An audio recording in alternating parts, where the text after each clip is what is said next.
Welcome to the Woolpack. For more information, please visit our website. You may notice that there may not be as much content in this podcast, or maybe it seems a little random. Usually I have at least 5 things to talk about, and I haven't had as much inspiration this time.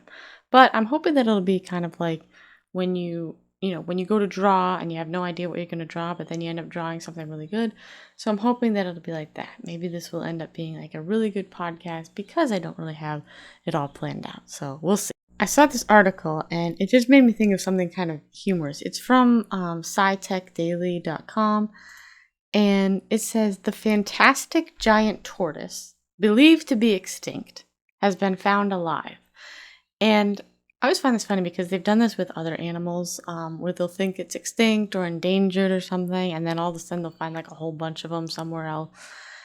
And this would be kind of an interesting game, I think, or like an interesting show of like where you take a bunch of people and you put them like in a certain area in the world, and the whole goal is they have to find like an animal that we think is either extinct or endangered, because it's happened so many times. Like, how many other animals are out there just hiding away from us, having like whole communities and all this stuff. And I think that would be a very interesting challenge. So you just take a bunch of scientists, take a bunch of like, outdoor wildlife people, put them like, like somewhere in like South America or just, somewhere in the world, and then just tell them they gotta like look and look and look and see if they can find one of these extinct or endangered animals. I think it would be quite interesting. I mean, because who knows? Maybe there's like a whole civilization out there of animals. Maybe they built a city. Maybe they've built a town.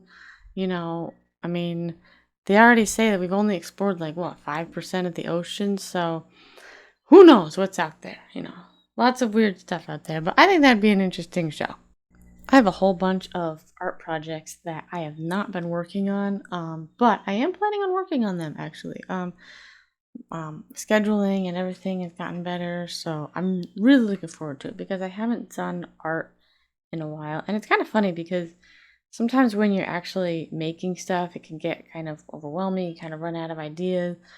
But then it's like you stop making stuff, you stop doing art for a while, and then you have a ton of ideas that you get like overwhelmed with all the ideas you have. But it's like, can there be a balance? Because it's either like, you're doing art and you can't come up with any ideas, or you're not doing art and you come up with 100 ideas. It's like, can't we have a balance where you're doing art and you have like at least a couple ideas? It needs to be balanced out a little bit because, I do like making stuff. I enjoy it. But I like to make it when, I have an idea in mind, or at least something, to do. So yeah, I'm looking forward to doing, these projects. I'm really working on them. I think they're going to be a lot of fun. And some of them are kind of new stuff. Some of them are kind of things I've done before, but it should be fun. Reasons.org has a article or like a blog post titled, "Is there a war between science and faith?" It's like a question of the week that they have. And I would say, if I were to answer that question, like if somebody were to ask me that, I would say yes and no. I would say there isn't a war in just the basic understanding of science and faith. I don't think they are not at odds. There's not a war there. But I think, we as humans, when we get, involved in things, we get so tied to our, way of thinking, our, worldviews and everything, that we create a war. We create kind of, problems where there are no problems. So, science is, by itself, and then faith by itself, which faith, if you don't know, is like trust. Like the Greek word for faith is like when we say the word trust, and it's not a blind trust, it's a trust in, reliable things. Like when you say you trust your spouse, something like that, you're not just trusting them blindly. You know that they are a faithful, reliable person, so you're trusting them. So these things are not, science and faith by themselves are not at odds. But when we come in with our, ideas, or this is how things should be, or this is my worldview, that's your worldview, or this is how I read that, or, trying to, push things onto other people, that's where the war starts. So, I think that if you are somebody who holds to a, religion, if you believe in God, let's just say that. If you're somebody who believes in God, even like the God of the Bible or Jesus, and you also are studying science, there's not going to be a war there. You can believe in God and then still, follow science, and, there's not conflict there. But some people may differ. But see, that's kind of where the worldview comes in. That's where all this other stuff comes in. So, yeah, I don't think I think yes and no. There's not a war between science and faith, but when you bring in humans, us, fallible, argumentative, defensive, always have to get our way type of people that we are, when you bring us into it and our worldviews, that's where the war starts. And that's really where, it can be very peaceful, just them alone, but then when we get involved, we can kind of mess things up. Not all the time, but sometimes. Humility. It's something that we all claim to have, but really we all don't. It's sort of what's ironic about humility is that if you ask anybody, and they'll tell you, oh yeah, I'm such a humble person, so humble. They can like sell their humility like really great. But the ironic thing is that they're not. And the other ironic thing, or the even more ironic thing about humility, is that we can be prideful about our humility, which seems counterintuitive. But this makes me think of something. I was talking to some friends about this, and you'll see how it ties into pride and humility, but it made me think of the early church and how the early church was really about community. In our culture, we really, everything is about individualism. What can you get for yourself? What can you make for yourself? Build for yourself? You have to have your own brand. You have to have your own business. You like everything has to be like your own personal thing. And that's not how it was in the early church. But not only that's not how it was for like most of human history. If you look at the tribes in Africa, you look at tribes in Native American tribes, you look at tribes all around the world, you look at even in South America, all these different places, and what you see is humans living in a communal way. It was very much a like what's mine is yours kind of living. It didn't mean there was no individualism.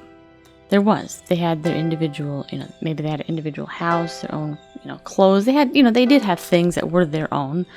But at the same time, a lot of things were shared among each other. Even with kids, the parents would have their children and they would raise their children. But at the same time, the tribe or the village would raise the children as well. And this is very similar to the early church as well. The early church, again, like that what's mine is yours kind of way of living, of communal living. Where, yes, everyone had their individual relationship with God. They were their own selves, everyone was an individual, and they, had their, specific calling that God had on their life. But the overall way of living was communal. So, they helped each other. They provided for each other. It wasn't just, oh, you got to get everything yourself. And Paul actually talks, I can't remember if it's in 1st or 2nd Thessalonians, he actually talks about idleness. And, he doesn't want people being idle.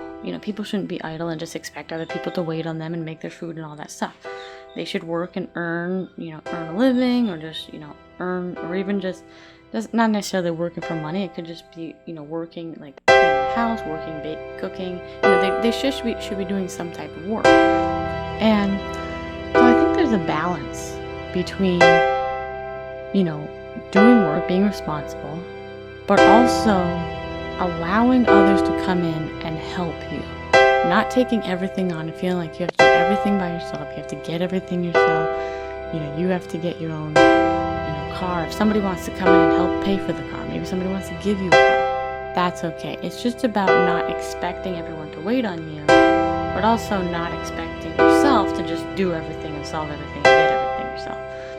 And every time I read Acts, or, the book of the Bible, or really any of the New Testament, I'm always seeing that community in the early church, and I want that. I long for that. And it was just such a selfless giving. If somebody needed a home in the early church, somebody else would open up their home. If somebody needed, pay for something, somebody else would provide the money. It was just, no one was without want because everyone else was willing to give, of what they had. And there wasn't this holding on to our possessions. Instead, it was like, I really like this jacket, but you need it more than me, so here, you take it. And I would like to see more of that. That's still going on. We still have that. There are still tribes and villages and places that still act like, how they've always acted, lived like in that way. But specifically in the church, I would like to see more of that. And how do we see more of that? We see more of it by starting by us living that way. We can't expect everyone. We can't expect to get a whole bunch of 100 people to just instantly start living this way. But we can start living this way. And then people will see our example, and then they'll start living this way. So I think this is an amazing thing. I would encourage you to read Acts, read about the early church in the Bible, read about tribes, read about villages, read about how, people lived. Even the idea of having your own place, like moving out at 18, that's a relatively new idea. Because for most of human history, families lived and stayed in the same house. They were like multi-generational houses. People lived and stayed together, and the children would help the parents, and the parents would help the kids, and it was a very close, healthier way of living, really. There wasn't as much loneliness and stuff.